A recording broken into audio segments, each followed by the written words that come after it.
Bon matin, chère Église, allez bien? Dimanche passé, on a célébré la résurrection de Jésus et aujourd'hui, on voit qu'il y croit encore. Amen?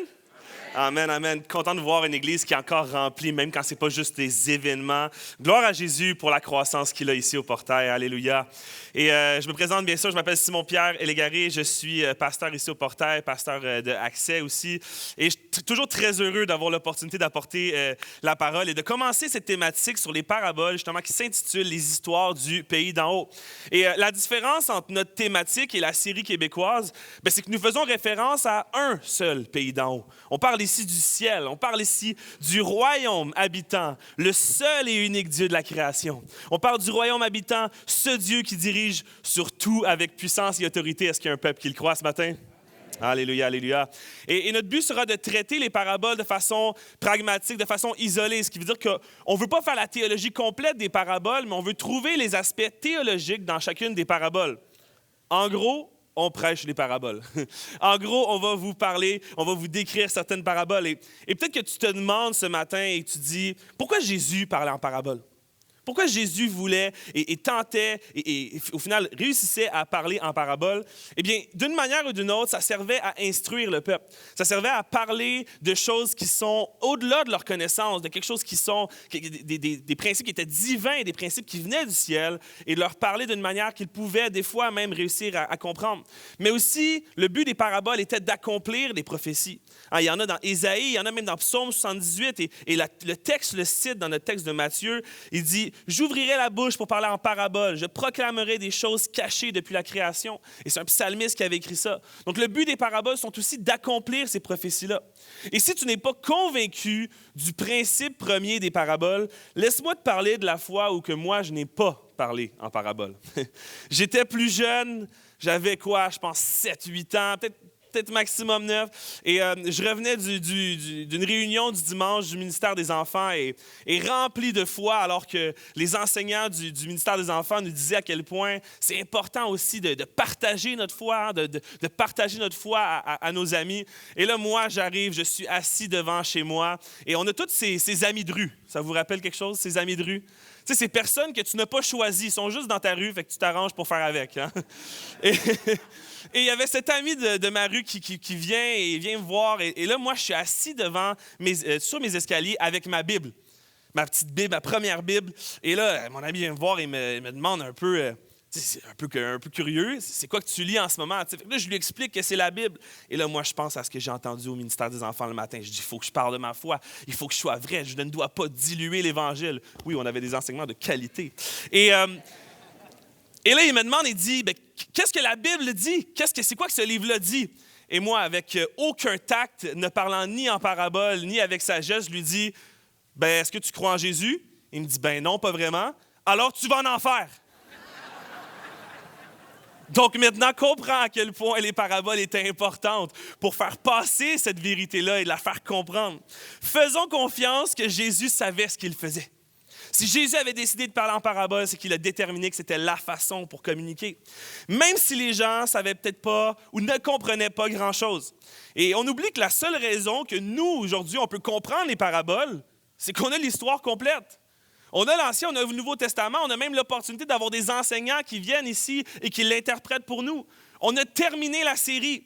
Au final, on connaît même le score final. On connaît la fin de la situation. Alors que les gens qui étaient à côté de Jésus, il y en avait qui avaient peut-être les paroles dans l'Ancien Testament, mais il n'y avait peut-être pas tous les écrits, bien sûr. Et ils ne connaissaient pas que le fait que Jésus allait ressusciter, encore une fois. Nous, on le connaît, on le sait, on le glorifie. Je ne sais pas si vous avez déjà écouté ça dans votre vie. Ça m'est arrivé où j'étais vraiment ennuyé et j'ouvre la télévision et je vais sur RDS là, dans un temps où il n'y avait aucun sport pertinent et c'était une partie de poker sur RDS. Comme si c'était un sport, la partie de poker. Et je regarde la partie de poker et comment ils le font, c'est que, bien sûr, tu as la table, les gens qui jouent, mais sur l'écran, tu as les cartes. Tu as les cartes que chacun des participants ont. Donc, d'une manière différente de ce que les joueurs peuvent percevoir, tu connais quelle carte de chacun des joueurs. Ce qui veut dire que rapidement, selon ce qu'il y a sur la table et selon les cartes des joueurs, je peux déjà te dire qui va gagner. Mais si je ris ou je me moque des gens dans la Bible qui ne connaissaient pas les paraboles, c'est comme si moi, je pensais que je connaissais plus le poker en disant « Mais pourquoi tu ne te mets pas all-in? Pourquoi tu ne donnes pas tout ton argent? On le sait que tu vas gagner. » Lui ne le savait pas. Ou d'une autre manière, c'est comme ceux qui écoutent « Veux-tu gagner des millions? Qui veut gagner des millions? » Et là, tu regardes ça, tu dis « OK, je connais la réponse. Je connais la réponse à la question. J'espère qu'il ne va pas se tromper. » C'est sûr, mon ami, que tu connais la réponse si tu es sur Google dans ton divan. Tu comprends? Donc, d'un côté, en ce moment, regardons le fait que, oui, les paraboles peuvent être difficiles à comprendre pour les gens du temps, mais gloire à Dieu parce qu'aujourd'hui, on peut les interpréter. Amen? Alors, ce matin, regardons une parabole et mon titre s'intitule « Celui qui sème la bonne semence ». Alors que nous allons dans la parabole du semeur et de l'ivraie, dans Matthieu 13, à partir du chapitre 24. Celui qui sème la bonne semence. Et Pasteur Gaétan dit souvent cette phrase qui est « Ce que tu sèmes dans la vingtaine, tu le récolteras dans la... » et etc. Donc, trentaine, quarantaine, et etc., etc. Et moi, j'ai 28 ans. Donc, depuis que j'ai été engagé au portail, à chaque jour, je vais voir Gaétan et je lui dis à quel point il est bon, à quel point il est beau, à quel point il est drôle. Je peux-tu te dire que j'ai hâte à 30 ans pour avoir mon augmentation? Oh que oui! Hey, ce que tu sèmes dans la vingtaine, tu le récoltes dans la trentaine. Mais trêve de plaisanterie, permettez-moi de lire la parabole, verset 24. Il leur proposa une autre parabole et il dit, « Le royaume des cieux est semblable à un homme qui a semé de la bonne semence dans son champ. Mais pendant que les gens dormaient, son ennemi vint, sema de l'ivraie au milieu du blé et s'en alla. Lorsque le blé eut poussé en herbe et donné du fruit, l'ivraie parut aussi. Les serviteurs du maître de la maison vinrent lui dire, « Seigneur, n'as-tu pas semé de la bonne semence dans ton champ? D'où vient donc qu'il y a de l'ivraie? » Il leur répondit, « C'est un ennemi qui a fait cela. » Et les serviteurs lui dirent, « Veux-tu que nous allions l'arracher? » « Non, dit-il, de peur qu'en arrachant l'ivraie, vous en déraciniez en même temps le blé.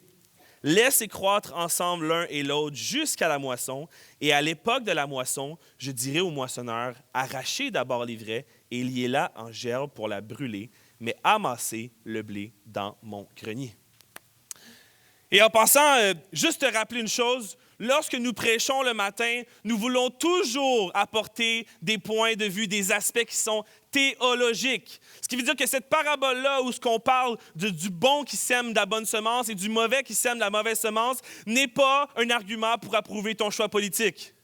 N'est pas un argument pour dire qu'une certaine équipe d'hockey est moins bonne que d'autres ou que c'est les méchants. Non, c'est seulement un point théologique pour mentionner à quel point Dieu est bon. Et là, pour but de parler du royaume de Dieu et mieux comprendre son règne sur terre. Et en parlant de mieux comprendre, on va voir qu'il y a plusieurs aspects qui ont besoin d'identification dans cette parabole. Et alors qu'il y a des concepts précis comme les acteurs, les représentations, il y a plusieurs choses que Jésus mentionne. Jésus va lui-même le continuer dans les versets 37 à 38, où qu'il va mentionner un peu plus loin. Il leur répondit, celui qui sème la bonne semence, c'est le Fils de l'homme. Le champ, c'est le monde. La bonne semence, ce sont les fils du royaume. L'ivraie, les fils du malin. L'ennemi qui l'a semé, c'est le diable. La moisson, c'est la fin du monde. Et les moissonneurs, ce sont les anges. Donc, Jésus s'occupe déjà de décrire qui sont les acteurs et les représentations dans cette parabole. Mais il y a 4 concepts spirituels que cette parabole peut nous aider à identifier et c'est ce que nous allons faire ensemble. Mon premier point ce matin, c'est l'identification de sa volonté passe par les intentions. Je relis le verset 24 et 25 si vous me permettez. Jésus dit, il leur proposa une autre parabole et il dit, « Le royaume des cieux est semblable à un homme qui a semé de la bonne semence dans son champ. Mais pendant que les gens dormaient, son ennemi vint, sema de l'ivraie au milieu du blé et s'en alla. » Et ici, il y a une belle représentation du bien contre le mal. Et il y a une action qui vise à apporter la vie, à planter quelque chose et à récolter. On parle du blé. Et il y a une action qui vise à apporter la corruption, à apporter le chaos, à apporter le trouble. Et le fait de planter de la mauvaise semence dans un champ n'est pas seulement une petite bêtise, non, c'est automatiquement un signe de grande vengeance pour les agriculteurs. Car le plan n'est pas qu'on le remarque à l'instant. Les plans, lorsque tu plantes de la mauvaise semence, c'est qu'on le remarque lors de la récolte. C'est plus tard. Cette vengeance sert non seulement à affecter la récolte, mais aussi le temps d'attendre jusqu'à la récolte. Ce qui fait que la personne qui ne sait pas que la mauvaise semence a été plantée dans son champ, le sait en retard, et non seulement il a perdu la récolte, mais il a aussi perdu son temps, il ne peut pas replanter quelque chose de différent. C'est réellement une double perte pour l'agriculteur. Et le diable, au final, cherche à se venger. Cherche à se venger et à semer le mal dans le monde. Il ne peut pas concevoir de subir le jugement de Dieu seul. Il ne peut pas concevoir être le seul et unique puni. Alors qu'il a été déchu, il cherche à saboter un plan qui est parfait. Il cherche à saboter ce plan qui est parfait. Il ne cherche même plus à gagner. Il cherche seulement à ne pas perdre seul. Il cherche, au final, à faire un peu comme l'ivraie qui était cette mauvaise herbe que tu plantes. Et lorsque tu prends l'ivraie, si tu regardes, ça a donné un terme qui s'appelle zizania, qui en français a donné le terme zizanie. Donc, lorsqu'on parle dans ce passage que les gens dormaient, son ennemi vint, sema de l'ivraie, on peut littéralement dire, pendant que les gens dormaient, son ennemi vint, sema la zizanie au milieu et partit.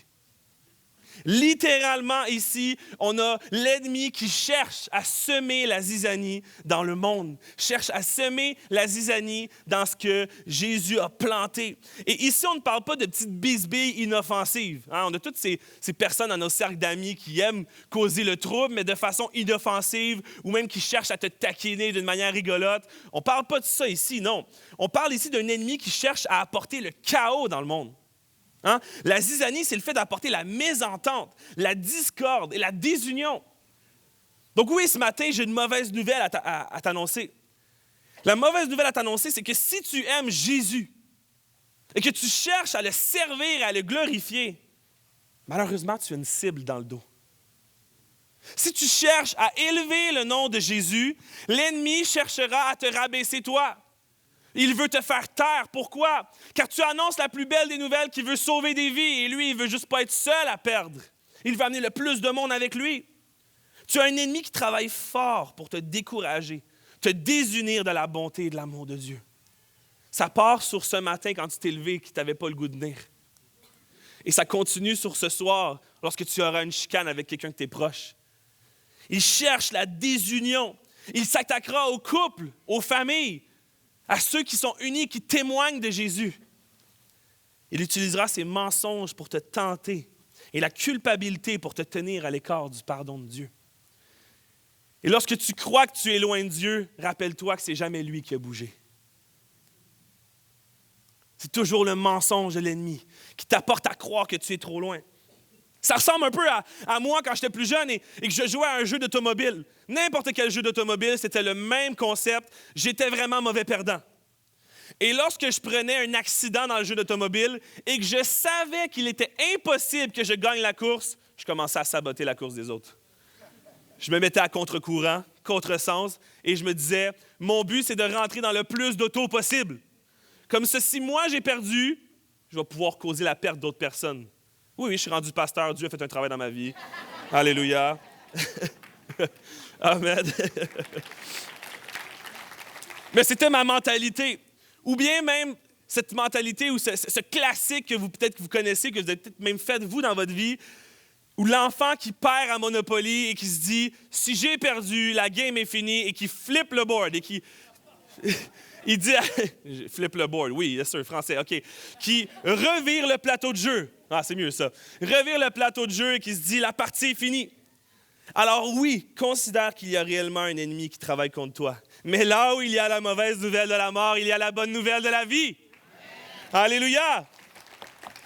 Là où il y a la mauvaise nouvelle de la mort, il y a la bonne nouvelle de la vie. Laisse-moi te rappeler que le pouvoir de l'ennemi est limité, car tu peux identifier si c'est la volonté de Dieu ou celle de l'ennemi par les intentions de vie ou de mort.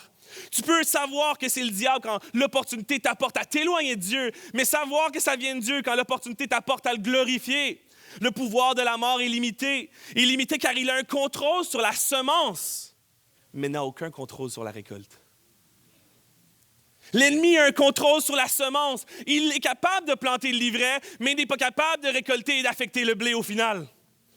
Il a un contrôle qui est limité car il n'a aucun pouvoir de condamnation. Le pouvoir de l'ennemi est limité car si Dieu est pour nous, alléluia, alléluia, alléluia. Et alors que la volonté de celui qui sème la bonne semence s'identifie facilement lorsque nous regardons aux intentions de vie que Dieu a pour nous, quand ça vise à le glorifier, tu sais que ça vient de lui. Et alors que la parabole nous aide à identifier cela, elle nous aide à identifier un autre but aussi qui est l'identification de son œuvre dans nos vies passe par le fruit. Tu reconnais un arbre à ses fruits. Laissez-moi relire le verset 26 qui dit « Lorsque le blé eut poussé en herbe et donné du fruit, l'ivraie parut aussi. » Plusieurs éléments intéressants dans ce court verset pour comprendre. Il faut quand même commencer par un petit cours 101 de botanique. Tu t'attendais peut-être pas à ça ce matin? Bienvenue au portail. Cours 101 de botanique. Pourquoi dans la parabole, l'ennemi plante de l'ivraie? Et pourquoi dans un champ qui contient du blé?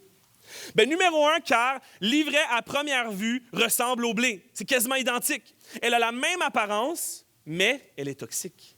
Dans une récolte qui devient mélangée entre le blé et l'ivraie, la récolte devient donc dangereuse. Voilà pourquoi l'ivraie a été utilisée par l'ennemi. Et lors de la croissance de l'ivraie, il est possible de faire la distinction seulement une fois à la moisson. Donc, tu sais que la récolte va vraiment être gâchée. Tu vois qu'il y a une différence quand c'est trop tard et quand l'ivraie est déjà enraciné et introduit parmi la bonne récolte. Et troisièmement, le procédé de séparation de l'ivraie et du blé endommageait inévitablement la récolte. Ce qui veut dire que tu ne pouvais pas séparer le blé et l'ivraie sans créer des dommages à la récolte. Donc, ultimement, dans cette parabole, nous comprenons que la différence entre la bonne et la mauvaise semence passe par le fruit de celui-ci. Tu peux voir la bonne semence, car lorsqu'il est marqué ici, le blé poussé en herbe, il donna du fruit. Tandis que l'ivraie fait juste paraître. Le blé porte du fruit, l'ivraie paraît. Et ça me fait penser un peu à... excuse-moi, parce que le fruit du blé, au final, est une récolte. C'est la farine, c'est le pain. Hein? Le blé apporte quelque chose, apporte une nourriture, au final. Alors que l'ivraie apportait quoi? Absolument rien. Apportait seulement le poison, le chaos. Donc, tu reconnais l'œuvre de Jésus de la même façon que tu reconnais l'arbre à ses fruits. Et ça me fait penser à cette histoire d'un théologien évangéliste qui était en vacances en Europe et décide de revenir en Amérique.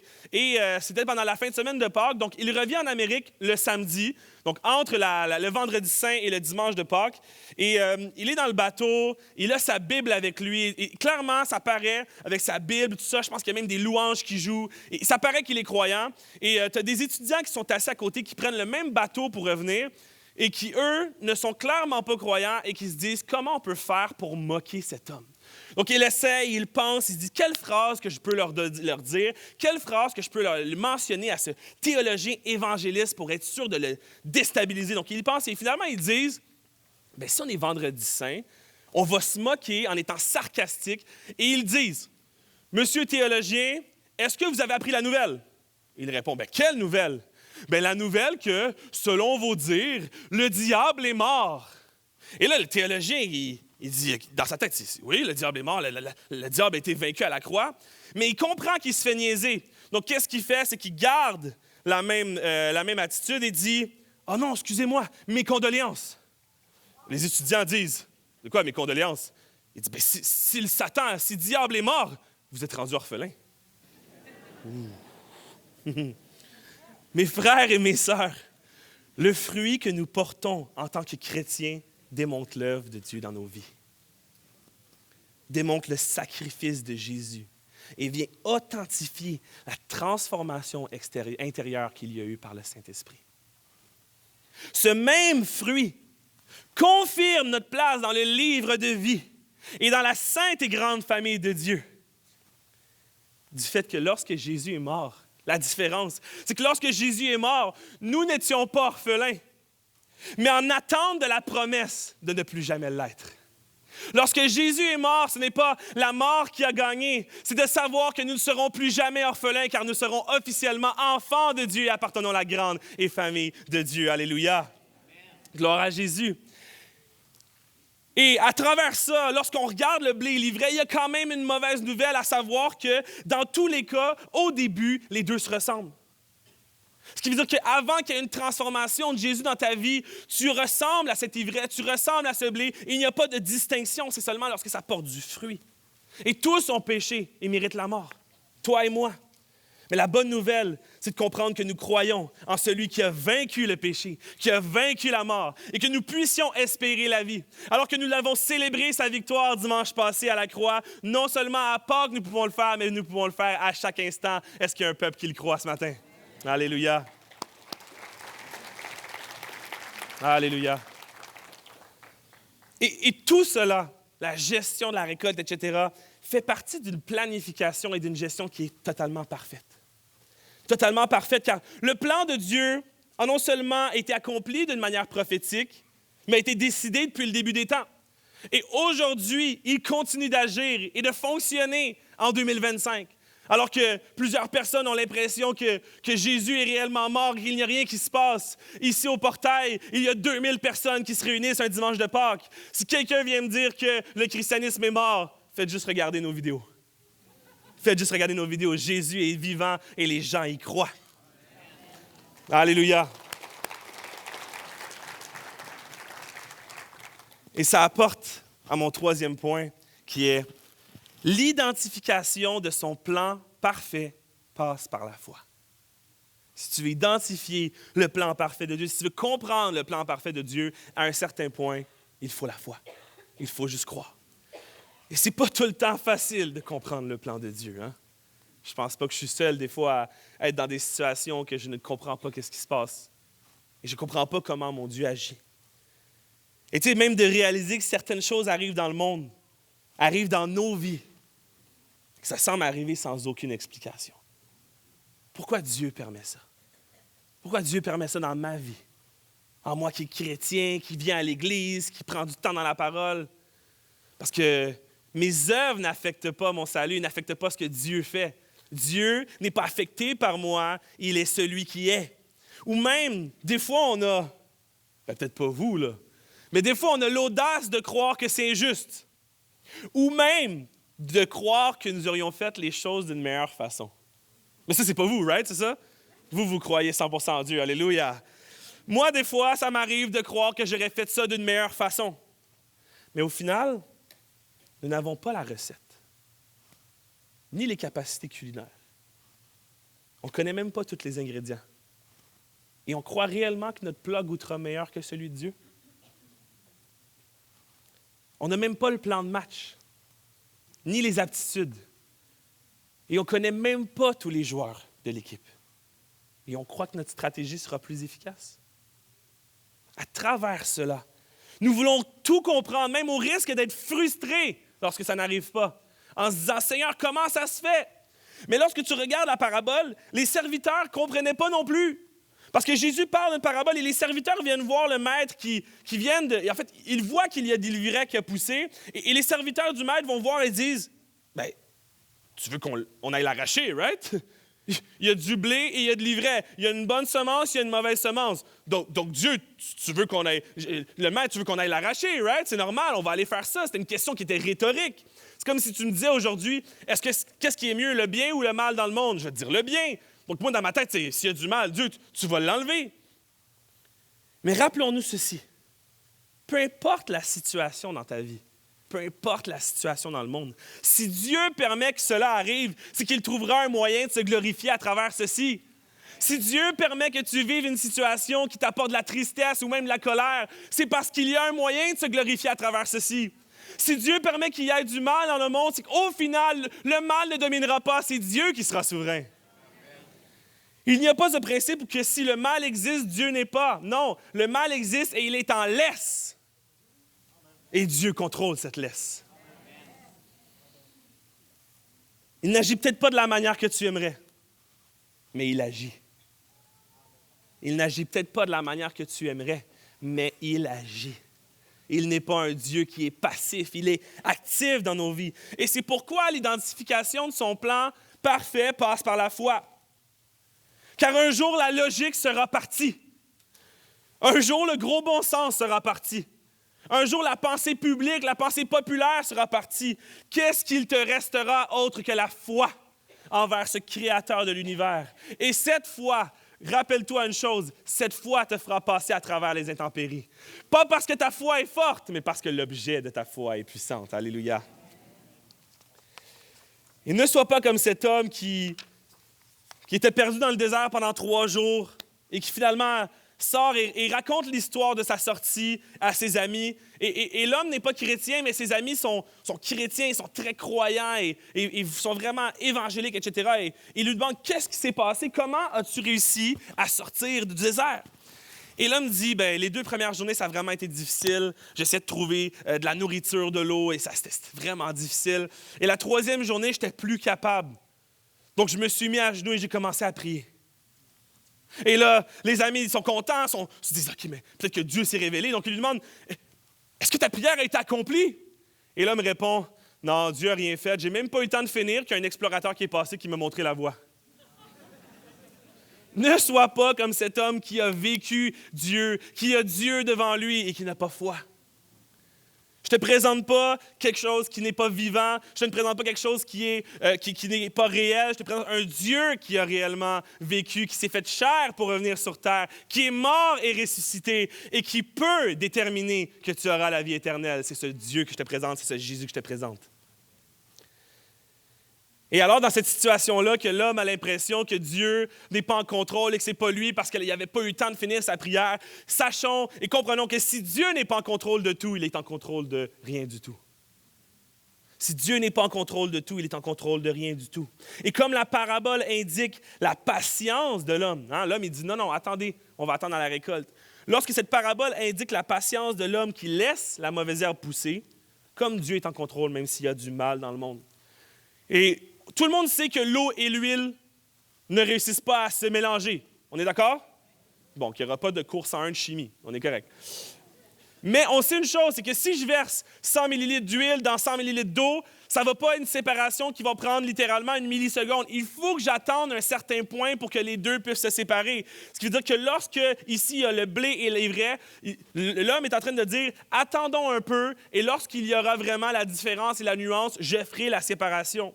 Dieu est en contrôle sur la mauvaise herbe, sur le champ et sur l'ennemi qui a planté, et il est en contrôle sur le fin de la récolte. Donc, lorsqu'on voit ici qu'on a l'impression que c'est une patience qui est peut-être un manque de puissance, on voit ici en fait que c'est un contrôle total. Un contrôle total. Et des fois, tu as toujours l'impression qu'agir est la meilleure option. Hein? Tu as toujours l'impression que répondre, agir est la meilleure option. Si tu as une femme ou un mari, tu comprends que dans un conflit, des fois, agir n'est pas la meilleure option. Tu dis rien et tu... Non, c'est trop... Non, en fait, ma vraie exemple, c'est des fois, agir n'est pas la meilleure option. Et pour démontrer cet exemple-là, il faut revenir en 1859, où il y avait un chasseur britannique qui décida, par nostalgie, de rapporter, en Australie, des lapins. Et il se dit, j'ai tellement aimé ma chasse que je me dis, je vais rapporter 12 couples de lapins et je vais pouvoir les avoir avec moi et ça va être fantastique parce que j'ai vraiment aimé ça. Super, l'idée semble bonne. Sauf que 150 ans plus tard, l'Australie vit une invasion de lapins. Ils sont rendus 200 millions. Et là, le gouvernement australien se dit, bon, il faut agir. On va mettre le pied à terre. Donc, ils ont 2 solutions qu'ils ont eues. La première solution a été d'importer un virus qui s'attaque seulement aux lapins. Et ils se sont dit, parfait, on va mettre le virus sur un lapin qui va porter le virus à d'autres. Et plusieurs lapins sont morts, mais aussi d'autres lapins, ce qu'ils ont fait, c'est qu'ils ont créé une immunité au virus et est encore plus puissant. Donc, ils se sont encore plus reproduits. Des fois, agir n'est pas la bonne option. Et maintenant, en deuxième solution, ils se sont dit, OK, comment on peut faire pour enlever la population de lapins? On va mettre des renards. Ils sont rendus avec une invasion de renards. Et en plus de ça, les renards, voyant que les lapins étaient très vite, ont commencé à s'attaquer à des marsupiaux qui étaient, eux, en danger en Australie. Des fois, agir n'est pas la meilleure option. Lorsque tu crois que Dieu n'agit pas et que toi, tu aurais la meilleure option pour combattre le monde, si Dieu n'agit pas dans une certaine manière, ce n'est pas parce qu'il n'est pas en capacité de le faire, c'est qu'il comprend qu'il y a un plan parfait. C'est un bel exemple du chaos que l'humain crée et croit réussir à gérer. Et le mal dans le monde ne vient pas de Dieu, vient de nous. Nous représentons le mal dans le monde. Pourquoi? Car nous voulons tout le temps créer nos propres solutions, y aller avec notre propre pouvoir. Et gloire à Dieu, ici, ce matin, nous sommes capables de comprendre que nous avons besoin d'un sauveur. Et le Dieu omniscient, lui qui sait tout, sait très bien que la distinction entre les justes et les autres sera faite une bonne fois pour toutes. Il ne permet pas parce qu'il sait que ça va être mal, il permet parce qu'il sait que ça va être bon et que ça va accomplir parfaitement son plan pour l'humanité. C'est quoi notre job à nous? Avoir foi. Notre job à nous, ce n'est pas d'essayer de comprendre. Notre job à nous, ce n'est pas d'essayer d'accomplir. Notre job à nous, c'est juste de croire qu'il est en contrôle. Et des fois dans ta vie, tu te sens littéralement sans aucun pouvoir. T'essayes des situations. T'essayes complètement de contrôler ce qui se passe. T'essayes de jongler avec toutes les balles que tu as en tes mains. Et tu oublies que ton rôle n'est pas nécessairement d'accomplir et de réussir ou de performer. Ton rôle est de faire confiance en celui qui accomplit et qui a performé. Ton rôle, c'est de faire confiance et d'avoir foi en un Dieu qui est capable de tout et qui peut combler notre capacité. Et heureusement, nous avons le roi des rois ressuscité pour être l'objet de cette foi. Si notre job, c'était seulement d'avoir foi en un humain, ça serait vraiment pas une bonne nouvelle que je te dirais ce matin. Mais je te donne l'opportunité de mettre ta foi dans celui qui a été parfait. Est-ce qu'il y a un peuple qui croit qu'en 2025, malgré les guerres, malgré les famines, malgré les scandales politiques, malgré les horreurs de ce monde, nous avons un Dieu qui sait qu'il fait et qu'il est en contrôle de tout? Alléluia! Il est en contrôle.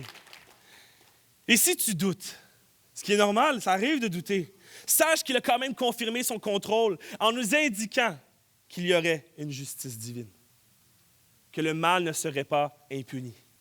Il démontre son contrôle et nous pouvons identifier justement sa justice qui passe par le jugement. Laissez-moi lire le verset 30.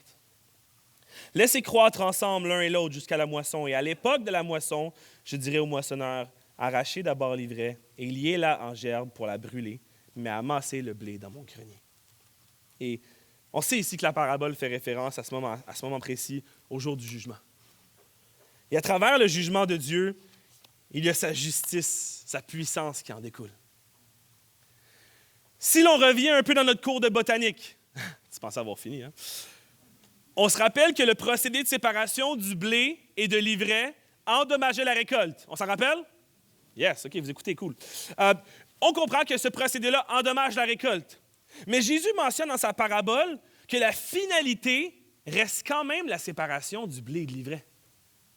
Et là, on pourrait se demander, pourquoi la finalité reste quand même le procédé de séparation si on sait que c'est inévitable que ça endommage la récolte? Mais en même temps, Jésus mentionne qu'il démontre sa puissance et son omnipotence en disant, oui, normalement, dans un monde agriculteur, le procédé de séparation affecte la récolte. Mais parce que je suis tout-puissant, au verset 43, il mentionne un peu plus loin que les justes resplendiront comme le soleil dans le royaume de leur Père. Pour des gens qui travaillaient régulièrement dans les champs de ce temps-là, c'est une preuve surnaturelle que Dieu fera l'impossible. Pour eux, c'est impossible de séparer et de garder chacune des récoltes, chacun des grains de blé, sachant qu'il y a de l'ivraie. C'est impossible lorsque Jésus mentionne cela. Il est en train de dire qu'il est tout-puissant et que rien n'est impossible à lui.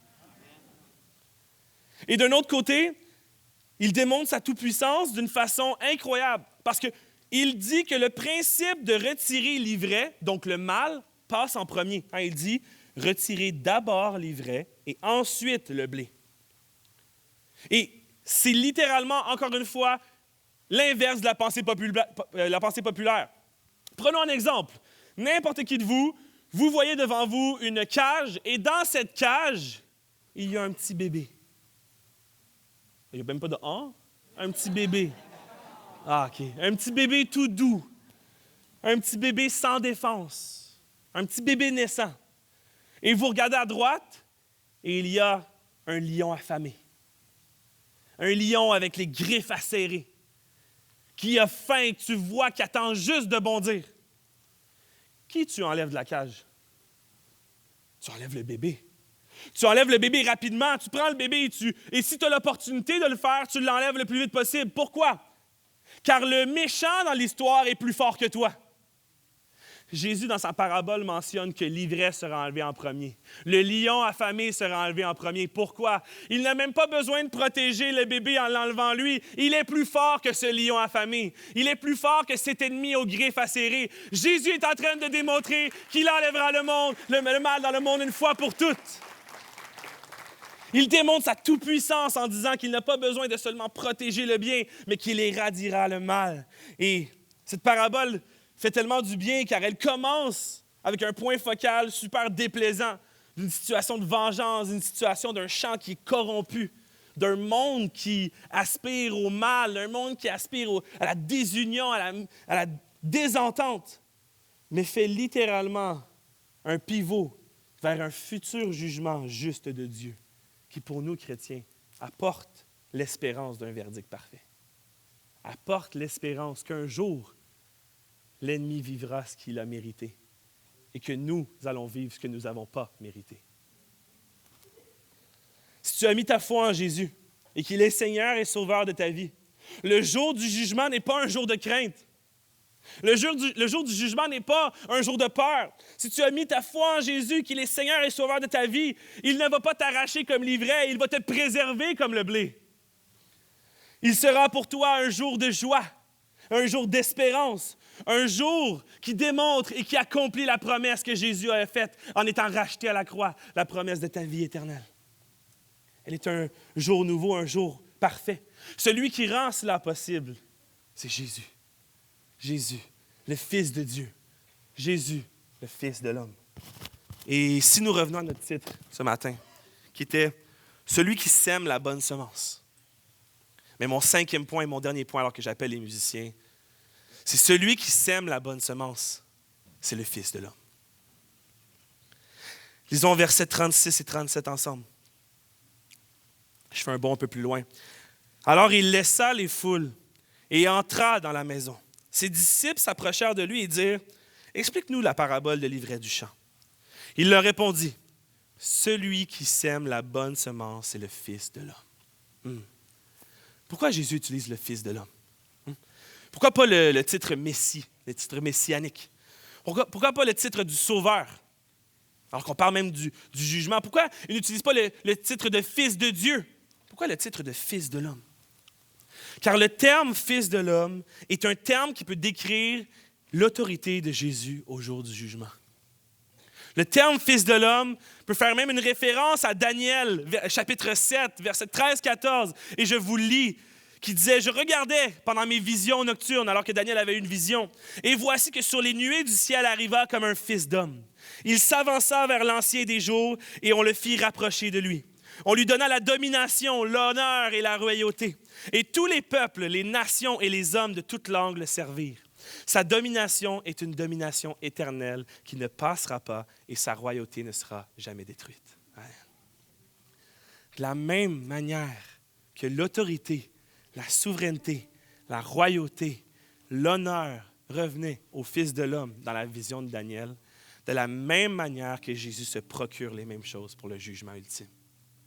Il mentionne que le Fils de l'homme est celui qui sème la bonne semence, car il est celui qui aura l'autorité au jour du jugement.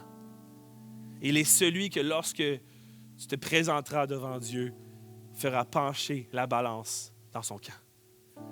Il est celui qui, lorsqu'il te remplacera pour le jugement, il sera jugé sans péché. Alors que tout ce que tu as fait, tout ce que tu es, serait assez pour mériter l'enfer, Jésus sera celui qui a cette autorité de t'apporter vers cette vie éternelle.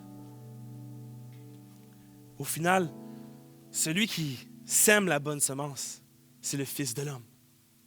Celui qui sème la bonne semence, c'est le Roi des rois. Celui qui sème la bonne semence, c'est le Dieu Tout-Puissant. Celui qui sème la bonne semence, c'est le souverain sacrificateur. Celui qui sème la bonne semence, c'est le juste juge. Celui qui sème la bonne semence, c'est Jésus-Christ. C'était la parole de Dieu ce matin.